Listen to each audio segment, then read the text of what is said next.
Hello and welcome to another new episode of Vishal classes. मैं Vishal sir लेके आ गया हूँ एक नया अपडेट एंड आज जो है वो मैं लेक्चर देने वाला हूँ फाउंडेशन कोर्स फर्स्ट ईयर वालों के लिए। अब फाउंडेशन कोर्स सब्जेक्ट जो है वो फर्स्ट ईयर बीकॉम बीए और बीएससी के लिए कॉमन है। तो अगर आप ये लेक्चर सुनते हो ये बीकॉम वालों के लिए भी है, आर्ट्स वालों के लिए भी है और साइंस वालों के लिए भी है। सो आज हम पूरा एफसी जो है वो कवर अप करेंगे एक वीडियो के अंदर। तो वीडियो को एंड तक ज़रूर देखना। अगर आप ये वीडियो देख लेते हो तो आप एग्जाम के लिए प्रिपेयर हो जाओगे। पूरा बुक आपको पढ़ने की ज़रूरत नहीं, जस्ट आपको रिवाइज करना रहेगा। और इस वीडियो को देखने के बाद आपको बेसिक कंसेप्ट जो है सारी चीज़ों के क्लियर हो जाएंगे। तो चलिए स्टार्ट करते हैं, एक एक करके हम करेंगे। So we are going to do the first chapter, overview of Indian society. Let's start with the introduction. India country जो है यहाँ पे अलग अलग धर्म, अलग अलग जाति, अलग अलग भाषा बोलने वाले लोग रहते हैं। अलग अलग रेस, अलग अलग कास्ट, अलग अलग क्लाइमेटिक कंडीशन के हिसाब से लोगों को कैरेक्टराइज किया जाता है। और जितने भी लोग इंडिया में रहते हैं कोई भी सेम नहीं है। हर किसी का हिस्टोरिकल बैकग्राउंड अलग है, ड्रेसिंग कल्चर अलग है, फूड हैबिट अलग है। इसीलिए इंडिया को मिक्स्ड कल्चरल कंट्री कहा जाता है as well as mixed religious country कहा जाता है। यहाँ पे किसी एक रिलीजन को फॉलो नहीं किया जाता, यहाँ पे हर रिलीजन को फॉलो किया जाता है। हर रिलीजन को फॉलो करने वाले लोग मिलेंगे आपको। फिर इतने सारे लोगों को फिर आगे और छोटे छोटे सेगमेंट में डिवाइड किया गया है। कुछ लोग रूरल होते हैं, मतलब गांव से आए हुए होते हैं। कुछ लोग शहर के होते हैं जिनको अर्बन कहा जाता है। कुछ ट्राइबल पीपल होते हैं जो पहाड़ और जंगलों में रहने वाले इंसान होते हैं। तो हमारा इंडिया जो है उसको एक सैलाड बोल कहा जाता है। सैलाड बोल में कैसे अलग अलग वेजिटेबल्स मिक्स रहते हैं तब सैलाड बनता है। Same way India is a salad bowl जहाँ पे अलग अलग कास्ट, लैंग्वेज, रिलीजन और रीजन के लोग रहते हैं। Next we are going to see demographic composition of India. Demographic composition of India का मतलब होता है, सबसे पहले हम लोग डेमोग्राफिक कॉम्पोजिशन का मतलब जानते हैं। डेमोग्राफिक कॉम्पोजिशन का मतलब होता है study of size, growth, age and geographical distribution.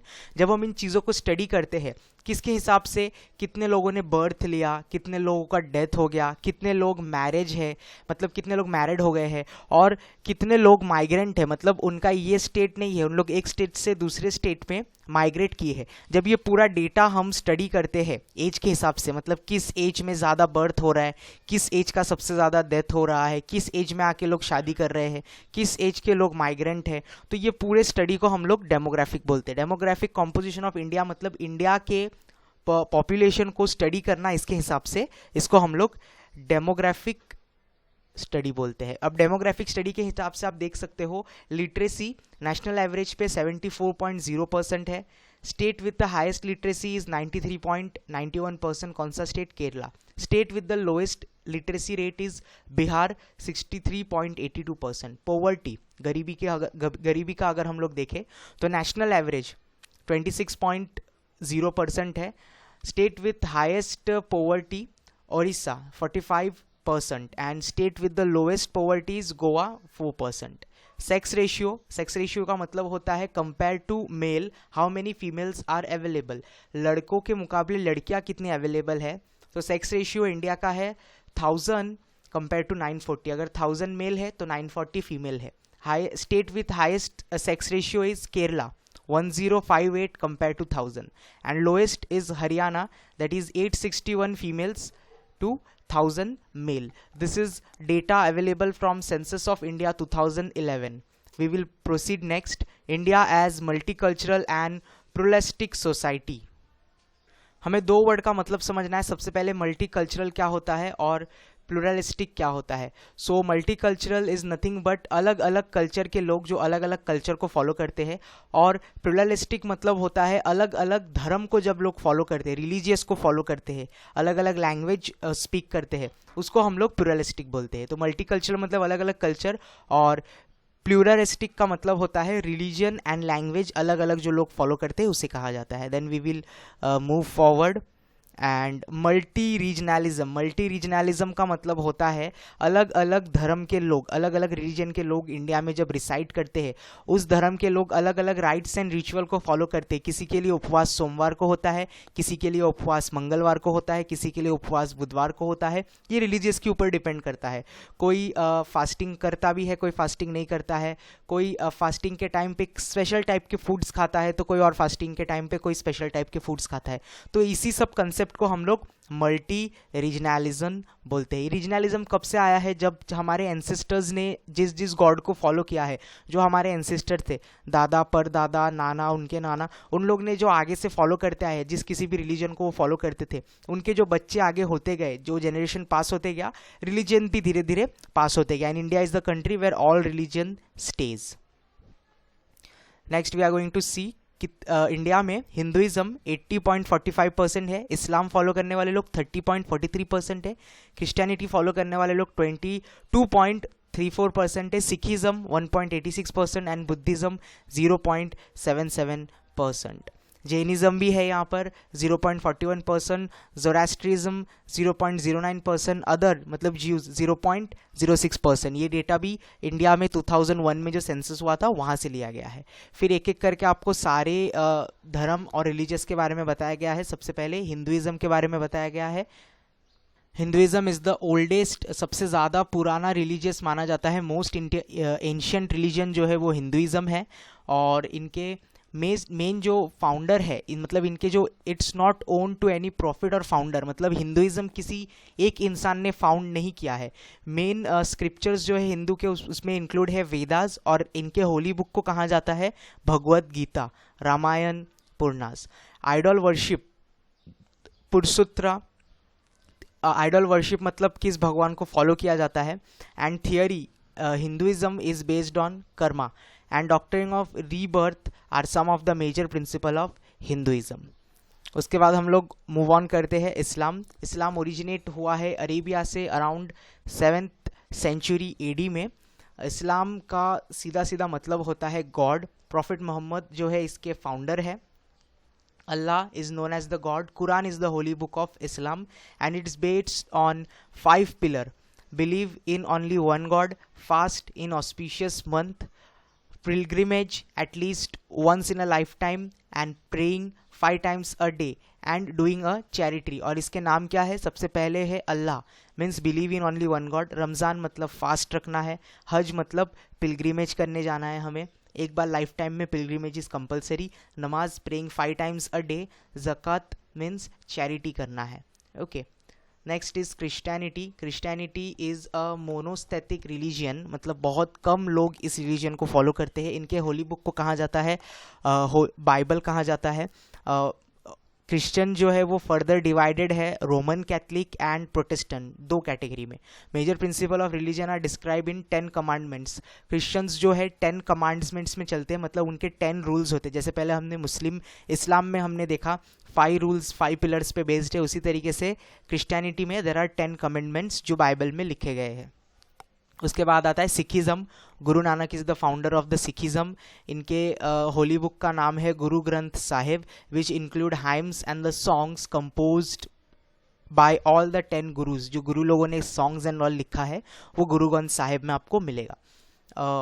God is, इनके हिसाब से God is all mighty, God हर जगह पे अवेलेबल है आपकी मदद करने के लिए। A sect in Sikh who follow Khalsa Panth are known as Singh, meaning lion और the protector of the religion. इनके कैटेगरी, इनके रिलीजन में जो लोग सिंह कैटेगरी के होते हैं, खालसा पंथ, इनको प्रोटेक्टर कहा जाता है, लायन कहा जाता है। They are expected to follow the 5 Ks। ये लोग अपने लाइफ में 5 K फॉलो करते हैं। पहले K से आता है केश यानी बाल, फिर कड़ा, कंगा, कच्छा और किरपान। उसके बाद है जैनिज्म।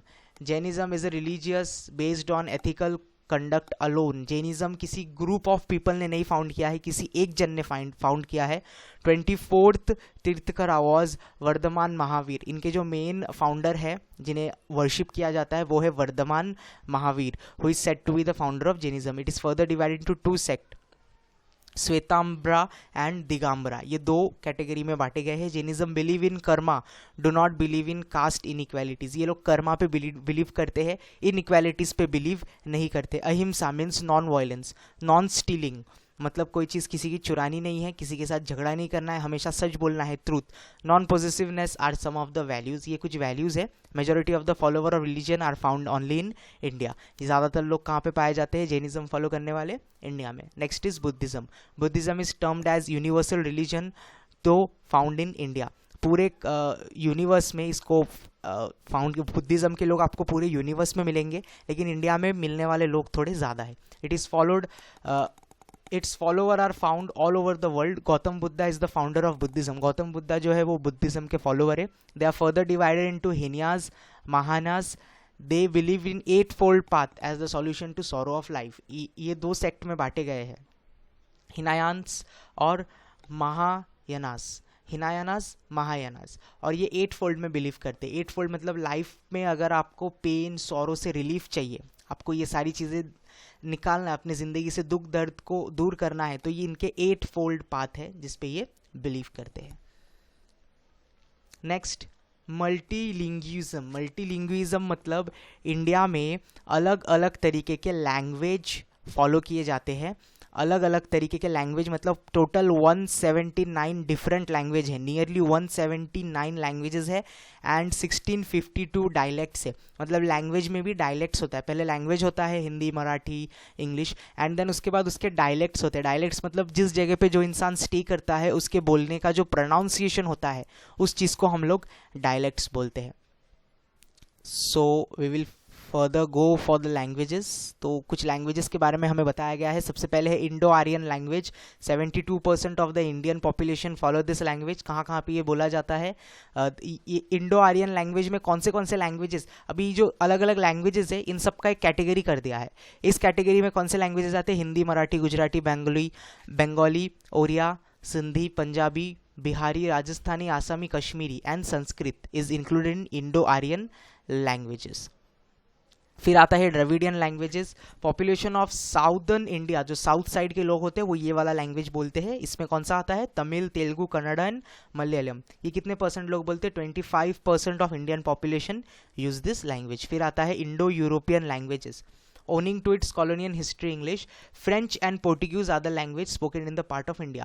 तो जो फ्रेंच और इंग्लिश वाला जो पार्ट है उसको किस में रखा गया है? इंडो यूरोपियन लैंग्वेज में रखा गया है. English has been accepted widely as one of the official language for communication and in higher education. Small part of Goa, Diu, Daman, Pondicherry comprises of people speaking French and Portuguese. तो English आपको मालूम है normally जो भी higher studies होते हैं या फिर इंग्लिश को एक ऐसा मीडियम बना दिया गया है कि इंग्लिश एक कॉमन स्पीकिंग लैंग्वेज हो चुका है.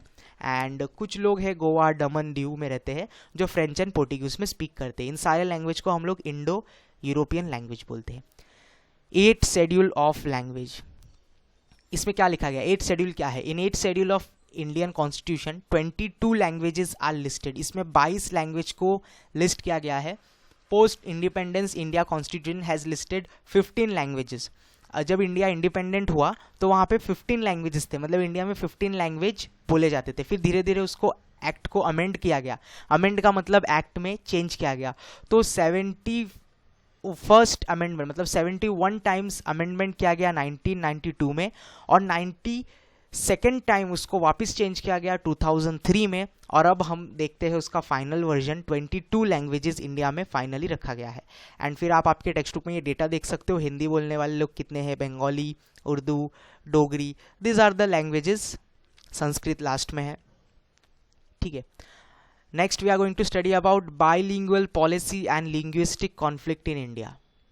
इसका बाइलिंगुअल पॉलिसी का मतलब होता है इंडिया जो है वो 2 लैंग्वेज को फॉलो करता है. सबसे पहले Hindi as a primary and official language. अगर आप इंडिया में रहते हो तो Hindi as a primary and official language use किया जाता है. इंग्लिश को as a secondary official language माना जाता है. लेकिन इसके लिए बहुत सारी लड़ाइयाँ हुई थी कि हिंदी को एज अ ऑफिशियल लैंग्वेज माना जाना चाहिए और इंग्लिश को कोई इंपॉर्टेंस नहीं देना चाहिए. लेकिन बहुत सारे कॉन्फ्लिक्ट एंड ये सब के बाद इसीलिए ये वाला टॉपिक इंक्लूड किया है, लिंग्विस्टिक कॉन्फ्लिक्ट इन इंडिया. ये किस लिए हुआ था? हिंदी को ऑफिशियल लैंग्वेज ही बनाना है या इंग्लिश को ऑफिशियल लैंग्वेज बनाना है. फिर बाद में डिसाइड किया गया कि Hindi will be the primary official language, मतलब सबसे पहला प्रेफरेंस हिंदी को दिया जाएगा इंडिया में, एंड उसके बाद इंग्लिश को as a secondary official language माना जाएगा.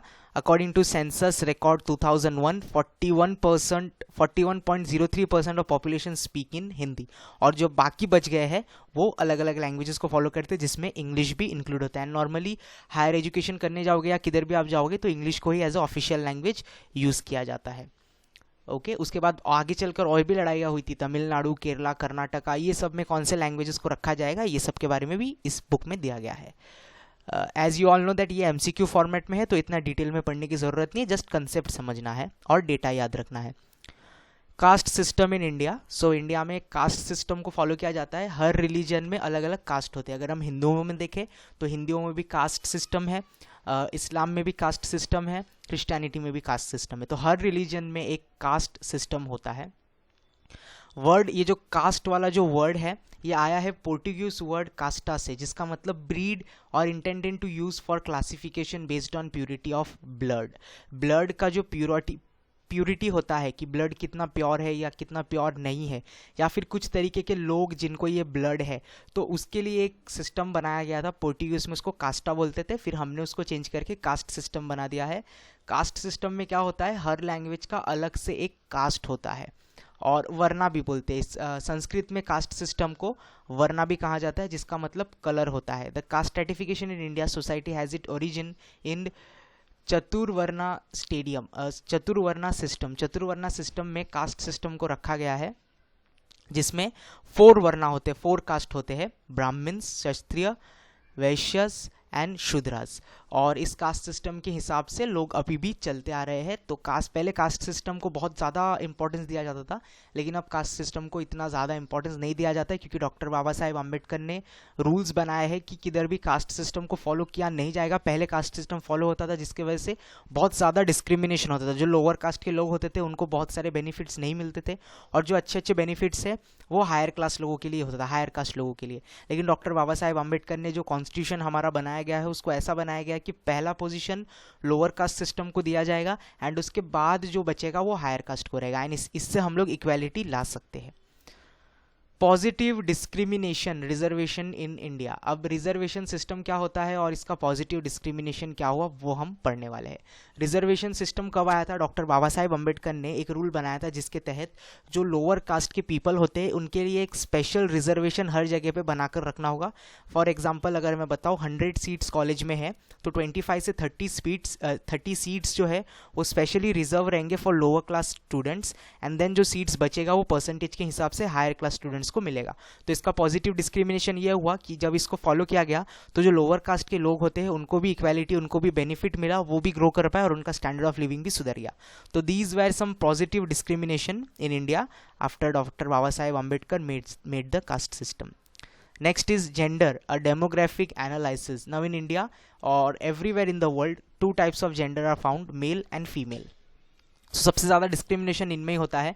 और इंडिया में जेंडर का डेमोग्राफिक कैसा है, कितने मेल है कितने फीमेल है, उसके बारे में हम जानने वाले हैं। सो डेमोग्राफिक एनालिसिस मतलब इंडिया में मेल की तुलना में फीमेल्स कितने हैं ये कंपेयर किया जाता है, और इसको कंपेयर करने के लिए हम एक टर्म यूज़ करते हैं जिसको सेक्स रेशियो कहा जाता है।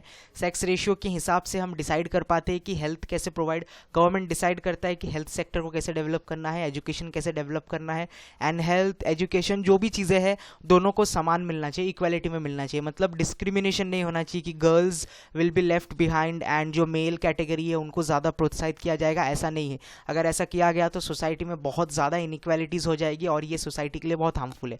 तो अगर सोसाइटी को नॉर्मली हार्मनी में रन करना है तो हमें दोनों जेंडर कैटेगरी को इक्वल इंपॉर्टेंस देना पड़ेगा। पुराने ज़माने से ऐसे चलता आ रहा था कि गर्ल्स को बहुत कम इंपॉर्टेंस दिया जाता था, और जो हमारी सोसाइटी हुआ करती थी वो मेल डोमिनेटिंग सोसाइटी हुआ करती थी। फिर धीरे धीरे हमें मालूम पड़ा कि girls can also do the same task what males and boys are doing, and फिर गर्ल्स आज इतना ज़्यादा उनको प्रोत्साहित किया गया है कि गर्ल्स आप देखोगे हर फील्ड में अवेलेबल है। जो फील्ड में बॉयज़ काम कर रहे हैं उस फील्ड में सेम टू सेम अच्छे लेवल पे गर्ल्स भी काम कर रही है। ये सब क्यों हुआ है, पुराने ज़माने में कुछ लोगों ने इस डिस्क्रिमिनेशन वाले सिस्टम को बंद करने की कोशिश की, जिसके वजह से आज जेंडर इक्वालिटी पूरी तरीके से ख़त्म हो गया है। फिर भी कुछ जगहों पे अभी भी जेंडर इनइक्वालिटी देखा जा सकता है। फिर हमें सेक्स रेशियो का नंबर्स दिया है यहाँ पे। नंबर ऑफ फीमेल पर 1000 मेल से काउंट किया जाता है। 1901 में 972 था, फिर 1911 में 964, एंड धीरे धीरे ये इंक्रीज़ हो रहा है, डिक्रीज़ हो रहा है, इंक्रीज़ हो रहा है, डिक्रीज़ हो रहा है, और हमें 2011 तक का डेटा दिया है 940 female of 1000 males. It should be always equal. Against all the popular belief and myth, the progress and the economically developed state have the lowest sex ratio in the country. जो सबसे ज़्यादा पढ़ी लिखे state है, जो सबसे ज़्यादा literate states है, उन्हीं स्टेट्स में देखा गया है कि जो गर्ल्स का जो संख्या है वो लेस है। Take example, along with historical female defects, State like Punjab 893 per 1000 male and Haryana 877 per 1000 male, मतलब 1000 लड़के हैं तो उनके मुकाबले कितनी लड़कियां हैं? सिर्फ 877 लड़कियां हैं. And Maharashtra have 925 per 1000 male and Gujarat 918 per 1000 male. This data is according to 2001 centers. Next we will move on to another term, that is regional variation of urban, rural and tribal area, its characteristic. Regional variation जो है, अब urban क्या होता है, rural क्या होता है? Urban वो होता है जो लोग शहर में रहते हैं, रूरल उन्हें कहा जाता है, रूरल उन्हें कहा जाता है जो गांव में रहते हैं. And tribal people are those people who live in mountains and forest. उनके लिए डेली साधन क्या होता है? फॉरेस्ट से जो चीज़ें मिलती है या माउंटेन पे जो चीज़ें उगती है वही चीज़ें वो खाते हैं और उसी पे उन लोग गुजारा करते हैं. अर्बन पीपल का लाइफस्टाइल एकदम अलग होता है, बड़े बड़े बिल्डिंग्स में रहते हैं, अच्छी फैसिलिटी रहती है, सेवा रहता है उनके पास, हेल्थ, एजुकेशन सब कुछ उनको प्रॉपर मिलता है. Rural people sometime lack in this facilities. तो इसी के बारे में दिया है. 70% of the population belong to rural area. India में 70% लोग अभी भी गाँव में रहते हैं, 28% अर्बन है एंड 2% पीपल जो है वो ट्राइबल है, जिनको आदिवासीज भी कहा जाता है. अब रूरल एरिया के जो लोग हैं वो नॉर्मली एग्रीकल्चर में ही रहते हैं, मतलब उनके लिए जो प्राइमरी ऑक्यूपेशन है वो एग्रीकल्चर है, या फिर कुछ लोग इंडस्ट्री में पैकिंग एंड ऑल का काम करते हैं. अगर हम अर्बन की बात करें तो अर्बन साइड में लोग सबसे ज़्यादा टर्शरी सेक्टर में काम करते हैं. एंड अगर हम ट्राइबल पीपल की बात करें तो उनके लिए सिर्फ एक ही ऑक्यूपेशन है और वो है एग्रीकल्चर. उन लोग अपना सारा गुजारा एग्रीकल्चर से करते हैं. अब हम कुछ कैरेक्टरिस्टिक देखने वाले हैं और प्रॉब्लम देखने वाले हैं ट्राइबल एरिया का. सबसे पहला है isolated and nomadic settlement. Isolated मतलब इनका सेटलमेंट शहर और गांव से एकदम दूर होता है, इसलिए इनको बहुत सारी सेवाएं नहीं मिलती है. इनको ना इलेक्ट्रिसिटी प्रॉपरली मिलता है, ना इनको पानी का फैसिलिटी प्रॉपर रहता है, ये बहुत ज़्यादा सफ़र करते हैं. डिस्टिंक्ट डायलैक्ट्स, इनके जो लैंग्वेज होते हैं वो उनके खुद के बनाए हुए लैंग्वेज होते हैं. ये जिस लैंग्वेज में बात करते हैं नॉर्मली इंसान इस लैंग्वेज में नहीं बात करती. इनका बोलने का स्टाइल, बोलने का तरीका, जो एक्सेंट होता है और जो प्रोनाउंसिएशन होता है वो एकदम डिफरेंट होता है. Animism, totemism and magic. This people believe less in doctor and believe more in magical things. ये लोग ज़्यादा जादू टोना जिसको बोलते हैं हम लोग, ये सब चीज़ों पे ज़्यादा बिलीव करते हैं क्योंकि इनका माइंड सेट ही ऐसा होता है, क्योंकि बचपन से इनको एजुकेशन बहुत कम मिला रहता है एंड ये लोग इलिटरेट होते हैं क्योंकि इनको फैसिलिटीज़ नहीं मिली रहती है. ये गवर्नमेंट के कुछ फॉल्ट्स होते हैं कि ये लोग गवर्नमेंट इस ट्राइबल लोग तक नहीं पहुंच पाते हैं, इसके लिए ये लोग ज़्यादा जो है स्पिरिचुअल चीज़ों पे बिलीव करते हैं.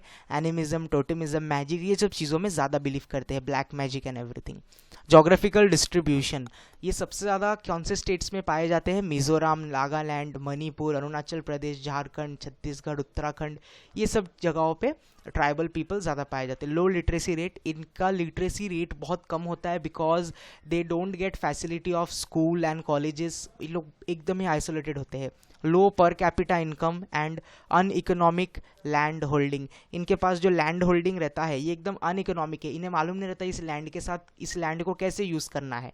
ये लोग सिर्फ एग्रीकल्चर पर्पस के लिए लैंड को यूज़ करते हैं, ना ये लैंड को कभी सेल कर पाते हैं और ना इनसे कोई परचेस करता है, जिसके लिए इन लोग का लो पर कैपिटा इनकम होता है. और इन्हें एग्रीकल्चर के टेक्निक्स भी प्रॉपर मालूम नहीं होते. जैसे अगर हम किसी ग्राम पंचायत की बात करें जहाँ पे प्रॉपर ग्राम पंचायत है, तो वहाँ पे एग्रीकल्चर जो करते हैं फार्मर्स, उनको ट्रेनिंग दी जाती है, उनको प्रॉपर सीड्स दिए जाते हैं. बट ये जो ग्रुप है ट्राइबल पीपल, इनको कोई फैसिलिटीज़ नहीं मिल पाती है. Impact of industrialization and commercial agriculture. अब इंडस्ट्रियलाइजेशन की वजह से इनसे ज़मीन हड़पा जा रहा है. बड़ी बड़ी इंडस्ट्रीज़ जो है इनके पास से ज़मीन ले लेती है एंड देन इनको रिटर्न में कुछ पैसा भी नहीं दिया जाता. कॉमर्शियल एग्रीकल्चर मतलब इनसे जानबूझ के ऐसी चीज़ें उगाई जाती है जिनका मार्केट में बहुत ज़्यादा वैल्यू है एंड बहुत ज़्यादा वैल्यू होता है, लेकिन इससे इनका लिवलीहुड नहीं हो सकता. जैसे इनसे ग्रेन नहीं उगाने बोलते, इनसे कॉटन उगाया जाता है, कॉटन से कपड़े बनते हैं, लेकिन खाने के लिए कौन देखेगा? मतलब agriculture is main purpose is to produce food grains. इनसे फूड ग्रेन्स नहीं उगाया जाता है, इनसे कॉटन एंड जो भी महंगी चीज़ें हैं ये सब उगाई जाती है. Characteristic and problem of rural areas. अब हम रूरल एरियाज के बारे में देखने वाले हैं. Caste system and joint family system. Rural area में बहुत ज़्यादा कास्ट को इंपॉर्टेंस दिया जाता है और कास्ट को बहुत फॉलो किया जाता है, जिसकी वजह से रूरल एरिया में डिस्क्रिमिनेशन बहुत होता है higher caste and lower caste people के अंदर। और यहाँ पे हम जॉइंट फैमिली सिस्टम देख सकते हैं। लिटरेसी, यहाँ का लिटरेसी रेट बहुत ही कम होता है, 50% से कम। आधे बच्चे स्कूल जाते ही नहीं हैं, और आधे बच्चे अगर स्कूल जाते हैं तो ज़्यादा से ज़्यादा 8, 9, 10 तक ही पढ़ते हैं, उसके बाद college is somewhere to impossible. Occupation, यहाँ पे पीपल सबसे ज़्यादा जो है एग्रीकल्चर को फॉलो करते हैं, और एग्रीकल्चर ही इनका एक मेन ज़रिया है जहाँ से इनको पैसा मिलता है।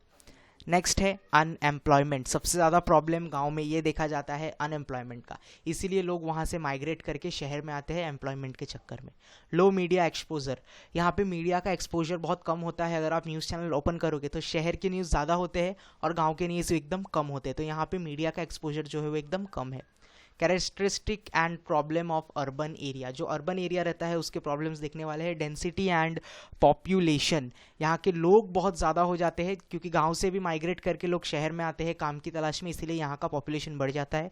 लिटरेसी रेट 70% से ज़्यादा होता है। ऑक्यूपेशन, अर्बन एरिया में लोग सेकेंडरी और टर्शरी सेक्टर में बहुत ज़्यादा देखे जाते हैं, मतलब फैक्ट्रीज़ में काम करने वाले लोग और ऑफिस में काम करने वाले लोग ज़्यादा होते हैं।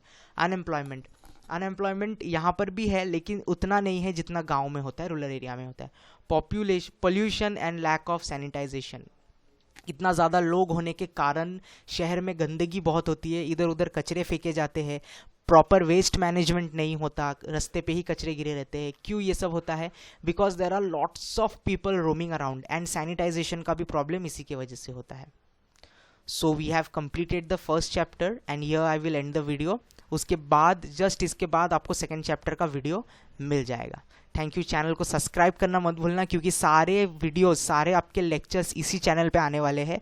और एक और चैनल होगा उसके बारे में मैं टेलीग्राम में आपको बताने वाला हूँ। अगर आपने अभी तक ये चैनल को सब्सक्राइब नहीं किया है तो फटाफट चैनल को सब्सक्राइब करो ताकि जब भी मैं कोई नया वीडियो डालूँ आपको उसका नोटिफिकेशन आ जाए। एज वेल एज एक टेलीग्राम ग्रुप है जहाँ पे FY SY से रिलेटेड जो भी लेक्चर्स है वो फ्री में दिए जा रहे हैं। तो अगर आप FY स्टूडेंट हो जिनका एग्ज़ाम आने वाला है अभी, first year student, BCom BSc PA कोई भी कोर्स से हो, SY BA BCom BSc, तो आपको वो टेलीग्राम का ग्रुप ज़रूर ज्वाइन करना चाहिए। उसमें सारे important PDF MCQ question bank सब कुछ शेयर किया जाएगा, एज वेल एज और एक्स्ट्रा लेक्चर्स उस ग्रुप में दिए जाएंगे। और जब भी कोई लेक्चर अपलोड होगा उसी ग्रुप में नोटिफिकेशन आएगा। तो प्लीज़ आप उस ग्रुप को ज्वाइन कर लो। उस ग्रुप को ज्वाइन करने का जो लिंक है वो डिस्क्रिप्शन में आपको मिल जाएगा। And as well as Vishal classes का अलग से एक टेलीग्राम पे भी चैनल है, उसका भी लिंक मिल जाएगा। अगर कोई डाउट है, कुछ चीज़ समझ में नहीं आ रही है तो कमेंट सेक्शन ओपन है। कमेंट सेक्शन में अगर मैं रिप्लाई नहीं दे पा रहा हूँ तो मेरा कॉन्टैक्ट नंबर मैं नीचे शेयर कर रहा हूँ, पर्सनल कॉन्टैक्ट नंबर, आप व्हाट्सएप कर सकते हो और मुझसे डाउट्स पूछ सकते हो। So that's it for today guys. Video पसंद आया तो ज़रूर इसे लाइक करना और अपने सारे दोस्तों के साथ शेयर करना और टेलीग्राम का ग्रुप ज़रूर ज्वाइन करना। Thank you, will meet in next episode.